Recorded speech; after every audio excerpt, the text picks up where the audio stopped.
Hello friends, आपका फिर से स्वागत है मेरे चैनल पर। मैं आपको आज एक नई किताब के बारे में समरी बताना चाहता हूँ। वो किताब ये है rich dad and poor dad.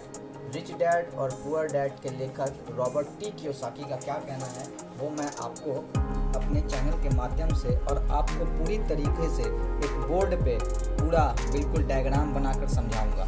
वो सबसे पहले ये है कि रॉबर्ट टी कियोसाकी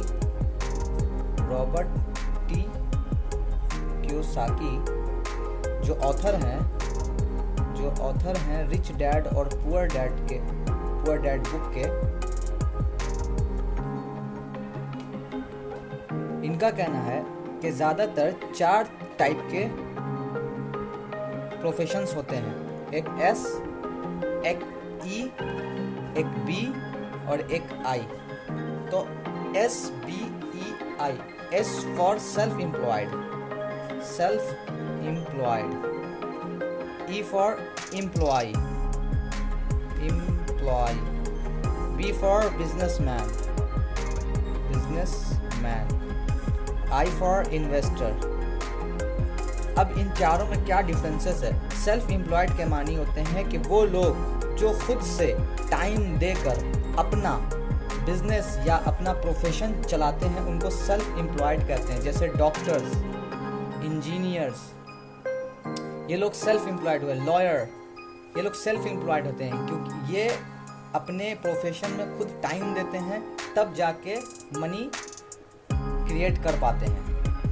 एम्प्लॉय के मानी वो हैं कि जो जॉब में रहते हैं, जॉब में जो 9 to 5 जॉब करते हैं, मीन्स दूसरों के लिए काम करते हैं। एम्प्लॉय की मीन्स कि जो दूसरों के लिए काम करते हैं वो 9 to 5 जॉब करते हैं, जो टैक्स पे करते हैं, ये सारे लोग एम्प्लॉयज़ कहलाते हैं। बिजनेसमैन में वो होते हैं जो बिजनेस करते हैं, लाइक उनके रहने या ना रहने पर बिजनेस पे कोई इफ़ेक्ट नहीं पड़ता है। मीन्स कि अगर ये चाहेंगे तो 4 दिन की छुट्टी भी ले सकते हैं, 10 दिन की छुट्टी भी ले सकते हैं, इनके पास टाइम होता है, ट्रैवलिंग के लिए समय होता है, उसको बिजनेसमैन कहते हैं।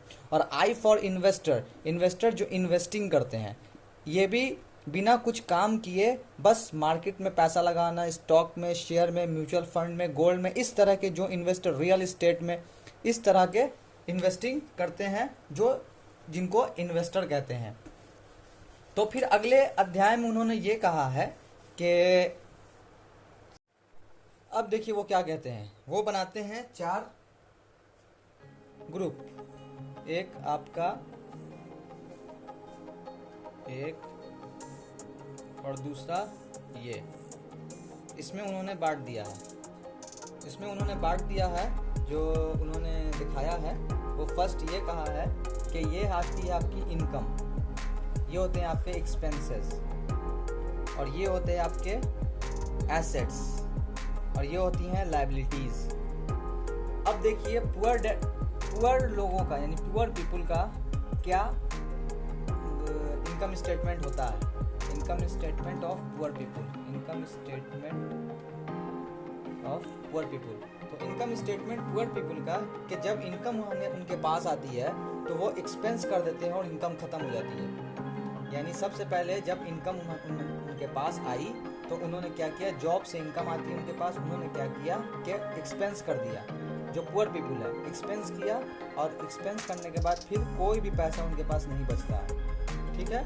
फिर मिडिल क्लास लोगों का क्या कहना है।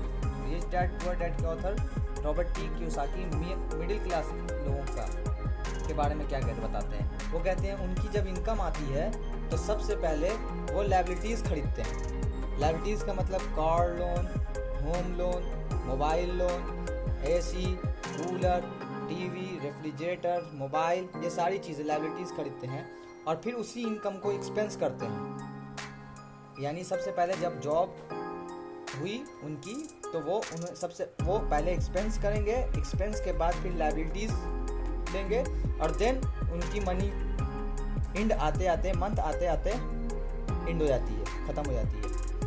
यही रिच क्लास के लोग क्या करते हैं कि जब भी जॉब करते हैं वो सबसे पहले जब जॉब करेंगे तो सबसे पहले एसेट्स क्रिएट करेंगे।